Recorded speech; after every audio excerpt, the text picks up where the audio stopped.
7G Media network esu enie. Yeka 7G Media network ya simply the best. De bremu nyina no niema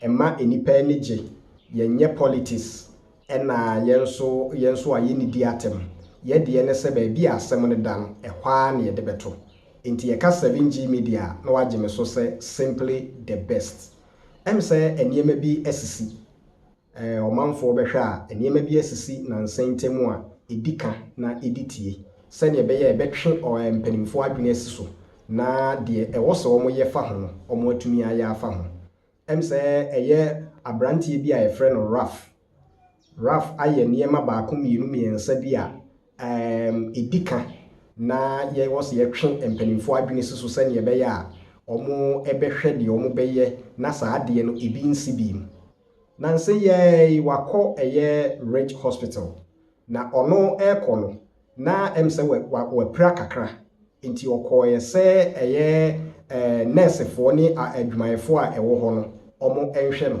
na omo koye no na nurse fo ne apomodin adwumayefo no na omo nso gusu a omo ehwe obi enti wanya abotre ema ode ne nsa ekokeka eye nurse ni a owo ho no na enye nurse ni ne nko a eye nurse ni no ode ne nsa kokeka wo na de ekoba aye nyina ne se one eye ne nkrofo be nipa nwotwe ena omukoboro eye nurse ni no enso ani entwa yie na enko yie kura enti eno no nam so ama eye nurse fo no eye Ghana Registered Nurses and Midwives Association omo de eye press release aba abonten de omo kan nyina ne se eye omo ma aban no eye 48 hours eye nanu eye 2 days se aban no anye bibia mfa ho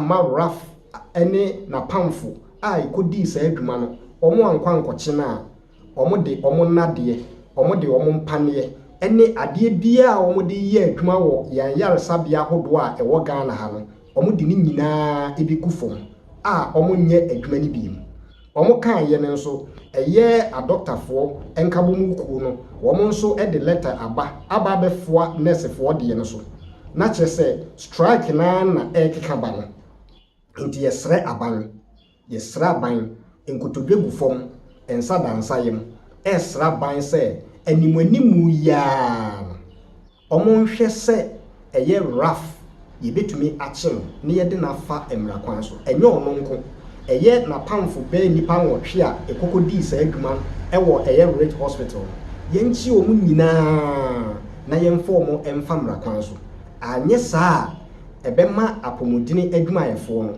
womo ate atua the whole Ghana hospitals akese hospitals nketwa ewo ha ni nyina na omu nyina ebeti atua omo nko adwuma na esa eye yen emobroafo ye nisika ye de beko private hospital no yen na ye ho ebekire yen enti yesre yetoto sre se omo moden ya IGP eye yewura Christian Tetayo hunu yesrew bo modena se one wo mrante ye no ebechi eye Raf na ye de na afamra kwan so ifi se Ghana ha obiye ni ho a oso chen emra no ediwa na ediwu ye behwe se mra no ebeye adwuma na aboa ama eye Ghana anyi dimbone ewo amanhodo so enti yesre say Raf we nye first time waye bi mra atwam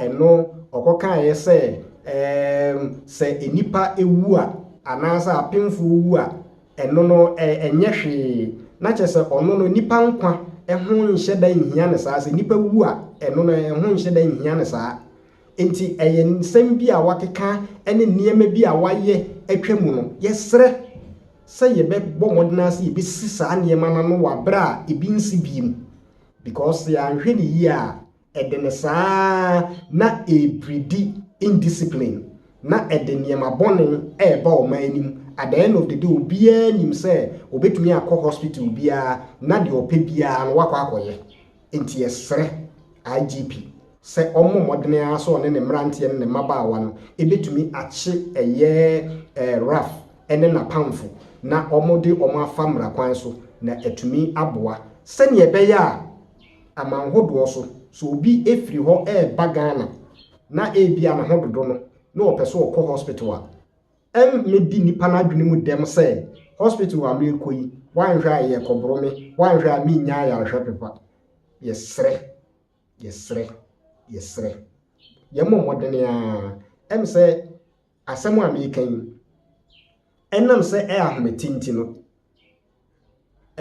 yensan chrofo yi efre eye doctor ni bi a woni ni di nkomo na one doctor ni no edi nkomo na se ne doctor ni no esi kire no uhuru se apomodene adwumayefo ni nyina a wo nyina na sa aban antu anamo a omo betumi di omo na de agufom na omo nyina ate atua na Ghana ena ye ho be kire yen fi se empanimfo sa abojabumbo a ohiani ena ne ne mayira yene a yeni bi no se sisi strike ba yen na ye ho be kire yen enti yesre se IGP ene aban entu anamo na ba bia awrafo bia one na pamfo yenko chewo na yemfo mo mfa mra kwan so enti we de yensa ebre no yebeko na video a etwagu anase video a ewo ho a eche de esiye no yakwa akohwe na nyina ye de etu ye mfo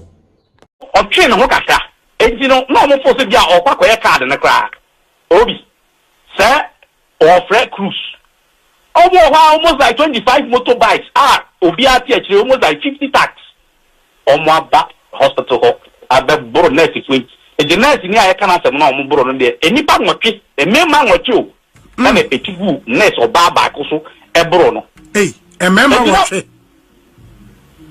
bina dai o se emema nwotwe raf ne ka ho raf no kwa di ka bo no baba wa no e say raf no di ka di ni phone ene twede board in such intino me no ka say in such a pafo wa ya baneji ho so bandage na bobo no bandage na bobo ni nyina ye ebro ni ntia wanya shoulder dislocation cra wanya right shoulder dislocation there's a shoulder omo the pictures na eto so nti omo a hwe wo YouTube no mo ba be hu the nurse in question no bandage abobo ne nsa chi na aho se de doc can yes doc to asoma me it just ne what was that syringe me nsa that syringe that just right shoulder no are dislocated and ne nsa no benkumu ka no nso no ne wrist area ho nso no ho na raf no de the phone ne nsa akage boye ho no nso abopumbunya no ne ade enti no ma address ho ababa wa say pain o mu no ye receive pain ye access pain we decide say from 0 to 10 0 means no pain 10 means the severest form of pain the pain no on fat ne sense o say 8 and never doctor for he no po 8 means 8 over 10 8 out of 10 the pain assessment and that's the level bra and ne kra no the hospital that can actually do ne kra dey assess na ho ye kakra.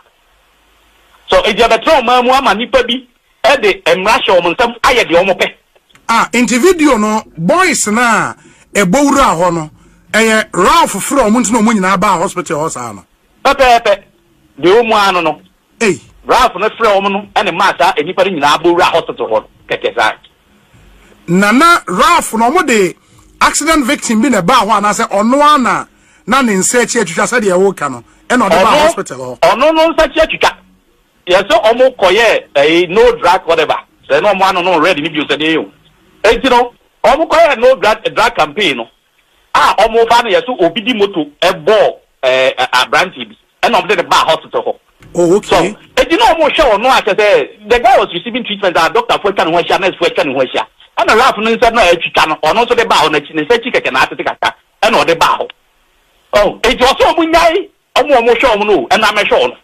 It's all video no kana aya fo bi wo kra ya hye ne cast ya hye ne puke wo kase o abrante ne onya de oyem na ono kro bai no mo ahwe no so just say yenyai Ghana for because ono wadi kaka Ghana for ni bi emo ate don no yi nipa e jomo a na se for ni video for na hwe mo no de o mo ya mo a yenya mu no no e na keze or ya Ghana ni ya ka nyere fi Burkina Faso ni ba enti no ya show no na ne ho nto no na kokko ya card bra o se nice na ya card ma I mean what kind of entitlement behavior is that oh ya to mo mu na nipa bi person of church o ma ne o mo de ana ate enti ubi sa na de tia no yes different de beba but the make actually different you see ya ma by 48 hours any hospital leadership no they should apprehend the guy, they should arrest the guy and his accomplices. Otherwise, we will advise ourselves. And we mean it. But this is not the first time, Obi. This is not the first time. Yeah. Young might be a Juma or emergency or illness, and or can somewhere to see or this is the third time one only duty credit on Kai and now. This is the third time one Obi other boldness or almost machine is soon pump, one come baby. I mean, what kind of behavior is that? At the time the gentleman was making the video, the patient had already been seen. A line had been said that antibiotics and analgesics and infusion was running. But when he came, he wanted to be attended to in a way he felt was appropriate by his own standards, because when he came, our nurses dressed his wounds to stop the bleeding and told him to wait, because the others who were more injured than he was. And that's when he got offended and took the video and started. And this a tragic area where... So it was the patient himself who was making the video? Yes, he himself. He had a laceration over the fingers. Exactly, over the fingers. Yeah. So they told him that, well, there are people who were more critically wounded and needed more care. So have patience. Let's somebody else was doing No. the video. So he had the body cam. Oh, he had the body cam? Yes. From the video, it looks like that. So, but he did all the recording and posted it himself. So that was when it started, and then a mob came in and threatened our staff. Because of the video, other people came from outside? Yes, but they were already a group. I think they were a group who were moving together and the incident occurred. So when they brought the first injured, they had the most injured one, the rest joined in. So then the assumption was that their patient had been abandoned. So even if you watch the videos, the one he was showing already had an IV line that was in situ and there was fluid running. So he had already attended to, we were waiting to go and do the scans. So when they came and then they didn't see a lot of staff surrounding him, the assumption was that they had been abandoned. So then they became violent and were attacking the staff. So the staff, those who were experienced, quickly changed their uniform clothes and wore a household what they wore to work. So they didn't quickly identify them. So the only one who was still in scrap was assaulted.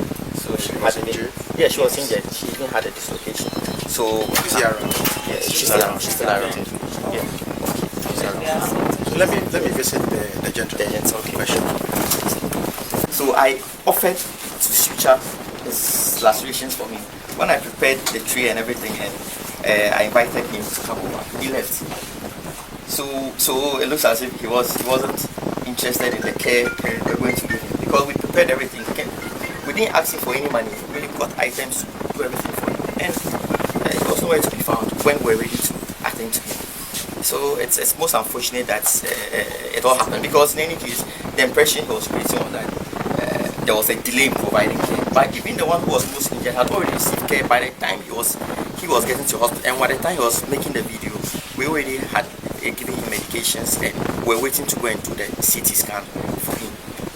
And even by 10:30, 11, we had already done the CT scan and we knew what was going on. But unfortunately, they had created a scene and traumatized our staff. So is it so around 7:45? Exactly. I understand it lasted for about 2 hours. 2 hours. Yes. So the whole tantrum and aggression was around 2 hours. You know, the victims were lying, the patients were lying there, So and those they were already admitted patients who were around. From the video, even other patients were begging him to just calm down, and this young man would not listen. So it lasted for about 2 hours, and then he finally absconded with his entourage. Okay, so let me talk to